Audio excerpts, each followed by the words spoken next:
everyone. Welcome back to Getting to Know You. Our guest this week is the new deacon at St. Sebastian's, Deacon Jim Matthias. Deacon Jim, how are you? I'm doing well. Good. Thanks so much for talking to us today. We appreciate it. I know that you're busy, and I know that you just got home from work. Tell us a little bit. What do you do? I'm an operations manager for Pro-Life Wisconsin. Okay. So it's a nonprofit, and we work to save lives from the womb to the tomb. That's what we say. Very good. Well, it sounds like the mission that you live is fluid through all aspects of your life. Then I'm blessed to be in a nonprofit like that. Sure. That's very good. Okay, so I'm going to ask you. My first question is basically just tell us a little bit about you. I know that you have some history with Sebs, but as far as your official role as deacon, you're newer than I am to St. Sebastian's, but you have a history with Sebs. Tell us a little bit about you and maybe something people don't know about you too. Well, I've been ordained a deacon for 2 years, and my first 2 years were out at St. Dominic, but I had always told the Archbishop that I was open to moving if there was a parish that needed a deacon, especially if it was one on the inner city or close to the inner city. And he came back to me and said, here's 4 choices. And one of them was St. Sebastian's. And I sat down with Father Patrick, and never went to the other 3. So we hit it off. I love St. Sebastian's. I used to coach here. I coached here for 28 years. So I'm very familiar with the gym, not that familiar with the church. I was never a parishioner. Something that people may not know is when I was at Wauwatosa East, as a senior, I was dating a junior, and she was on the basketball team. And so I would go to her games, but believe it or not, as a basketball coach, I found girls basketball to be somewhat less than entertaining. That changed now, of course. Now, once they had a good coach, then it really made the game a lot better. Good. But we decided that we would have a couple of my friends or whatever come, and we actually started a pep band. And now this was back in the 70s, and really parents weren't even attending games all that much.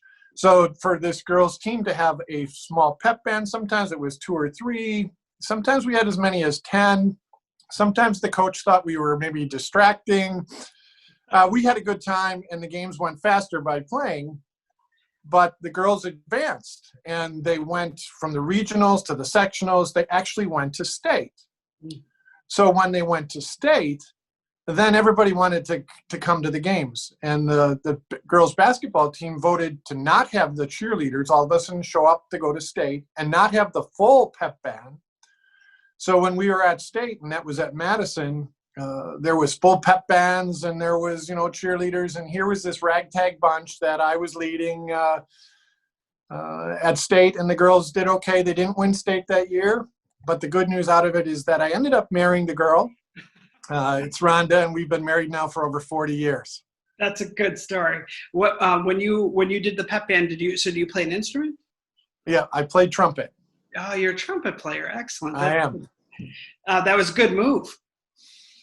It was. Turned out really good. Very good. Thank you. That gives us good insight. The second thing I always like to ask people is tell us a little bit about your faith. Maybe you can talk about your diaconate call a little bit. And then the second part of that would be, now that you've accepted this call to serve at St. Sebastian's, what are some of the things, I've seen you at Mass, obviously, but what are some other things that you might be doing in your role as deacon at St. Sebastian's? Well, in a nutshell, I was doing all the obligatory stuff. I was going to Mass. I had 3 sons. I was making sure that they were getting their faith education. I was doing everything that we were supposed to. But there came a point, probably 10, maybe 12 years ago, I just felt there was more to it. Mm-hmm. And whether it was being a basketball coach, which was, it's community service, and it was something that I was doing and I really enjoyed, but I felt there was maybe a deeper calling. And there was things I wanted to do. And all of a sudden, I was a print salesman for many years.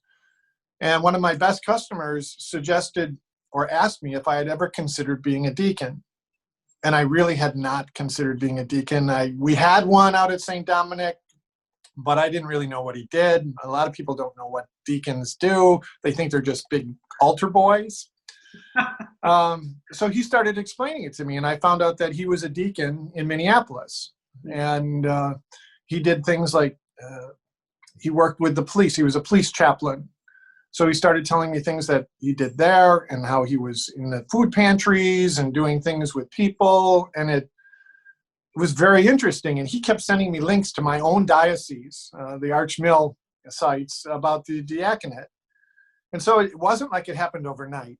We worked on this for a long time. And as a customer, there's two things you don't talk about: politics and religion. Right. And we were spending a long time on the phone talking religion.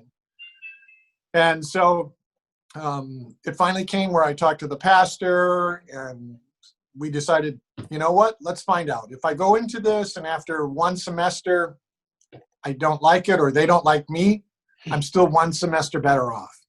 And pretty soon it was 2 semesters, 3 semesters, 6 semesters, 12 semesters, and I was being ordained.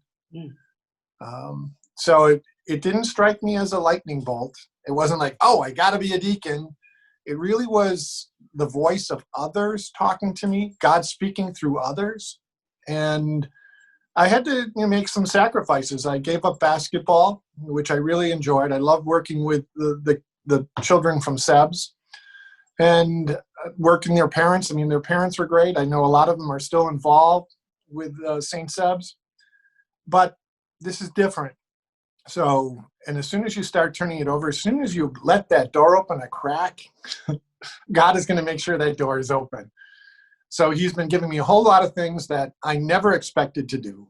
I started volunteering in hospice.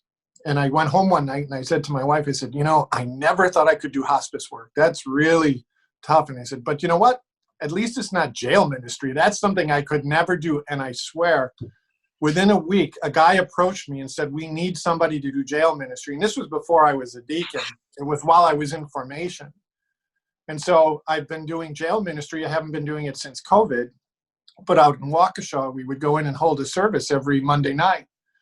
And that led to doing other things. And now I work with St. Coletta's, not the one at St. Sebastian's, but there's one out in Brookfield. And I also work with the Carmelites over in their home for the women with intellectual disabilities. I'll go in and do a Bible study with them. Wow. And that's been fabulous. I do a lot of work with the Special Olympics. I love that work. Wow. And these are, it sounds like these are just, again, like your diaconal ministry, it was like you just kept accepting the call. And the other important part is that what I heard you say is it's not that lightning bolt. It sometimes is the continued openness to see where God's leading you. Yeah. When you hear about the prophets like Jeremiah and some of these other ones that are saying like, why me, Lord? Why are you calling me? What are you talking about? Right. There's certainly a fair amount of that. Yeah, absolutely. Well, you definitely have a full resume of ministry experience. We're definitely blessed to have you. What kinds of things do you think you'll be doing at SEBS? Well, Father and I are still working on that. And I'm learning who does what at St. Seb's. I mean, I watched your interview with Margaret Lee. I found it fascinating. I definitely want to get in touch with her and talk to her and see if there's a thing I can do to help her. Currently, there'll be things assisting at Mass, obviously, but then baptisms outside of Mass would be something I could do. Weddings away from church, or maybe there'll be some weddings that Father won't be available for, and those are ones that I could do. I'm open to ideas. I know I've been talking to Mike Kaminsky a little bit. I wouldn't mind helping at the school in some manner. There's Wonderful. a lot of possibilities, and I'm a guy who really doesn't know how to say no. But it's good. So you're still in discernment with Father Peter Patrick, but every deacon makes a covenant, right? Is this correct? Right, with the parish that they're serving in, where you kind of lay out those things. So it's so everybody that's watching this know that Deacon Jim hasn't solidified everything yet. So get your requests in. That's right. So typically, like when I was in formation, we would start talking about the covenant even like a year before ordination, because my pastor and I, we would start talking, well, what do you think you're going to do? What do you want to do? Well, in this situation, I really don't know much about SEBS pastorally. So they have given me 6 months for Father and I to work out our agreement, our covenant. And the covenant is an agreement of what I'm supposed to do in a month. And typically for a person who's still working full time, those hours would be somewhere between 25 to 30 hours a month, including assisting at Mass. So it really is kind of limited, but I usually go over the covenant, but I'm not supposed to, and Father's not supposed to, make it 50 hours or something unbearable. Right. So I love serving his people. I love working within the church, even the tough things, taking communion to people who are in their final hours. It's great. It's a good reminder, though. You're different than me. I get paid to serve at St. Sebastian's, and you're different than Father Peter Patrick, who is ordained and called to full-time ministry. That's why I asked you about your job at the beginning, because you have this whole other responsibility to your family and to your work, and then you out of your generous heart, you do this deacon service in addition. So I don't know if everyone knows that, and I think it's an important, amazing witness. So thanks. You're welcome, but it's a joy. Good. My last question for you is an open question. Just what do you hope for the future, whether that's in your ministry at SEBS or what you hope for the whole world? Open question to you. Well, I think we need to, there's so many things that are global, but there's so many things within our reach that we can be involved in. And I'd like our parish to be more of a destination place, a place where people can go and increase their faith, feel comfortable, feel safe. I'd love to, one of the things, we didn't do a whole lot of it at St. Dominic's, but I was pushing for more of it, because a deacon is also capable of doing blessings. And I've done them a couple of times where does blessings for the unborn. So someone who is pregnant to come and get a blessing. It's not a baptism, but it just helps to have that. And can't hurt. I've had a couple of people tell me that it's been very moving. Mm. And the same thing is a blessing for engaged couples. House blessings. It's kind of a lost art. So I've done a couple of those, and those have always turned out to be really good. It doesn't require you to clean the whole house. It doesn't require I'm going to be there for a meal or I'm going to be there for 2 hours. Usually you can be in and out in about 15 minutes. And it's a lost art. Priests used to do it all the time. And I'd be glad to do that, be involved with however Father wants me to be involved, and see how the principal might be able to utilize my services too. I have a job that, yes, it is full-time, but they're very forgiving. So if there's a funeral or if there's something that they need me to get away for an hour or two, I can do it. Good. So it's another blessing right there. Yeah. Speaking of blessings, I loved hearing what you said about blessings. Who could not use more blessings in our lives? So the fact that you're so willing and open to that, and the fact that you're able to do that is just a huge blessing. So hope for the future is lots of blessings. There is. And the other thing that I was involved in a lot at St. Dominic's was men's groups. So we did That Man Is You.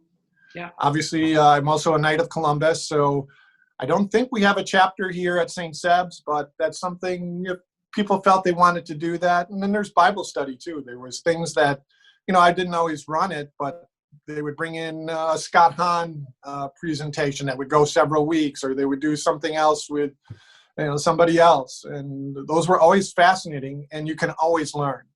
We're all being formed. Absolutely, and I think that might be a good opportunity for you and I to collaborate, because I've got a lot of ideas for different Bible studies and small groups, and COVID is throwing a wrench in all of that, of course, but when the time is right, I hope to partner with you and find some opportunities. I'd love to do that. Yeah, good. Hey, Deacon Jim, thank you so much. I appreciate your generous spirit in all of your ministry, but especially in this few minutes that we've had for this interview. So thank you. And as someone that's going to continue blessing our parish, blessings to you also. I would say that St. Seb's has been very welcoming, but it's been very difficult with the Mass for me to really spend any time with anybody or get to know anybody. So I'm looking forward to that day too. Good. Yes, absolutely. Yeah. Hope for the future is that we can gather again and enjoy each other's company, right? Amen. Amen. Have a wonderful evening, and thank you so much. Blessings on your journey. All right. Take care. Thanks.